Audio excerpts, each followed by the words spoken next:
Негізі Құран аяттары және сүрелері бәрі қасиетті. Соның біріне тоқтайтын болсақ, мен енді өзім тәжірибемді бөлісіп жатқаным сіздермен. Бірде Алматы қаласынан бір бауырымыз, бір ағамыз маған телефон шалды. Отбасымызда ешқандай береке жоқ. Аузы-біршілік қалмады. Ұрса береміз, керісе береміз. Бір-біріміздің тілімізді түсіне алмай қалдық. Бізге не болды, біз ондай емес едік деп маған қоңырау шалды. Сонда мен ол ағамызға, сіз қасиетті Құранның 81-ші сүресі Әт-Тәкуир сүресін жатарда арнайы дәрет алып, жатып, сол сүрені оқыңыз. Бірнеше рет. Көзіңіз шаршап, енді ұйықтаймын деген кезде барып, тоқтап, ешкіммен сөйлеспестен ұйықтаңыз. Түс көресіз, түсіңізде Аллах Тағала аян береді сізге. Яғни, түсіңізде Аллах Тағала бұның себебін сізге түсіндіріп беруі мүмкін. Осылайша сіз ол нәрседен құтыларсыз иншалла деді. Бір қызығы, ол ағамыз кейін маған қоңырау шалып айтады, мен түсім есімде жоқ дейді. Бірақ күндіз үйде жүргенімде анау қуыршақты көріп қалдым дейді, үйдің бұрышында. Бір бөлменің бұрышындағы қуыршақты көріп қалдым дейді. Бірден түсімде осы қуыршақты іздеп жүрген сияқты болып есіме түсті дейді. Түсімде осы қуыршақты іздеп жүрген сияқтымын дейді. Сөйтіп, мен оған қуыршақты аш деймін. Ашады, қуыршақтың іші сиқырдың бәлегеттерінен толы болып табылады. Осылайша мен оған қалай ол нәрседен құтылу керектігін үйреткен болатын. Содан Аллаға шүкір жақсы. Дәл сол сияқты тағы да мен осы жақында бір бауырымыз осы Жаңаөзен қаласынан хабарласқанда осыны ұсынған болатынмын. 81-ші сүрені оқып жата ғой, түс көресің деп. Түсінде өзінің туған інісінің баласының мойнындағы бойтұмарды көреді. Сол бойтұмарды аш деп ашып қараса, маған кейін фотоға түсіріп жіберді. Мүлде Құран аяттары немесе хадистегі келетін дұғаларға ұқсамайды. Айтуыр соған ұқсатып, бірдеңелер жазған сияқты қылып, сиқырдан толдырыңызбен осындай бір жайтты бөліскім келіп жатыр.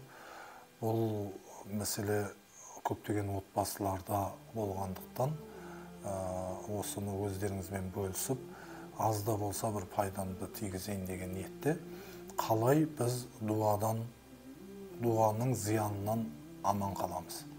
Міне қазіргі таңда маған осындай бір нені алып келіп жатыр. Міне бірге ашып көрейік. Мынау бір отбасының, былай айтқанда, тас-талқанын шығару ниетінде жасалған бір дуа көрінісінде. Ішінде әртүрлі нәрселер. Енді мұны негізі қолмен ұстауға совет бермеймін. Осындай дүниелерді тапсаңыздар, қолдан келгенше қолғап киіп алыңыздар. Міне, енді ішінде қараңыз, міне, ине, тируш, мынандай ине, мына үлкен ине, ішінде тағысын адыраспанның түтетілген несі, мынандай, міне, мақта, тағысын мына жерде құрманы күйдірген, құрманың тасы, тұқымы бар. Тағысын әртүрлі бір нелер бар. Міне, жақындатып бұйырса көрсеңіздер болады. Міне. Бұлай айтқанда, мұнау міне бойтұмардың ішінде істелген. Бойтұмар болғанда да мұнау үйге арналған бір дүние деп ойлаймын. Себебі адам тағатындай емес мынау. Енді мен айтқым келетіні, осындай нәрселерден өте сақ болыңыздар. Егер де қандай да бір емші, бір өзіңіз сенетін, енді шипа іздеп, немесе бір жол болсын деп жолдаштыртуу үчүн бирөөгө барганда мынандай берекеттерди берип атса алмаңыздар. Немесе үйлеріңізде, отбасыларыңызда осындай бір нәрсе табылып атса, өте бұдан сақ болыңыздар. Көптеген отбасыларда осындай нәрселердің кесірінен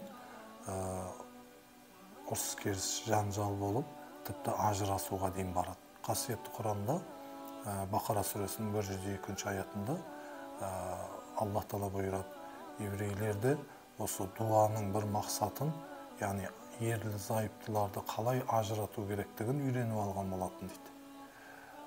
Сондықтан көптеген ұрыс керістердің, түсініспеушіліктердің, отбасыдағы жанжалдардың да себебі осындай берекеттердің кесірінен болуы мүмкін. Ал енді бұдан қалай тазаланамыз? Оны міне суға қасиетті Фатиха сүресін 7 рет, Аятул Курсині 7 рет, Кафирун сүресін 7 рет, Ихлас, Фалақ, Нас сүрелерін 7 реттен оқып, дем саламыз. Дем салып болғаннан кейін, осы нәрсені, міне, осы нәрсені суға батырып шығарамыз. Яғни суды бір ыдысқа құямыз да, батырып шығарамыз да, далалық жерге, далаға алып барып, не істейміз? Оны өртейміз, құрғатып өртеп жібереміз. Осылайша Алла нәсіп етсе, зияннан аман қаламыз деп бұрынғы ғұламалар кітаптарда келтірген. Бұл әрине тәжаруб, яғни тәжірибелер арқылы жүзеге асырылған. Оған енді хадистен, аяттан, басқадан дәлел іздейтін болсақ, бізге Құранның өзі жеткілікті. Құран оқылса, болды, оның зияннан аман қаламыз деген үмітпен қалып отыру керек. Бірақ енді бұны не істеуіміз керек дегенде, ғұламалар бұны жою жолы жаңағындай деп келтіреді. Сондықтан, құрметті қазақ елі, бастарыңыз аман болсын, ешқашанда бұндай нәрселерге бармаңыздар. Қызғаныш, көреалмаушылық, өзгелерге жақсылық тілемеу, бұлар бәрі мұсылмандылықта тыйым салынған нәрселер. Соңы өте үлкен күнәларға алып баратын нәрселер. Сондықтан өзіңе нені қаласаң, өзгеге соны қаламайынша толық мұсылман болмайсың деген хадис бар. Соған амал жасап, өзімізге жақсылықты қалаймыз ба, отбасымызға жақсылықты қалаймыз ба, өзгелерге де дәл сондай жақсылықты қалап отырайық. Алла сонда бізге отбасымызға да жақсырағын беретін болады. Алла сізден және баршамыздан разы болсын. Ассаламу алейкум.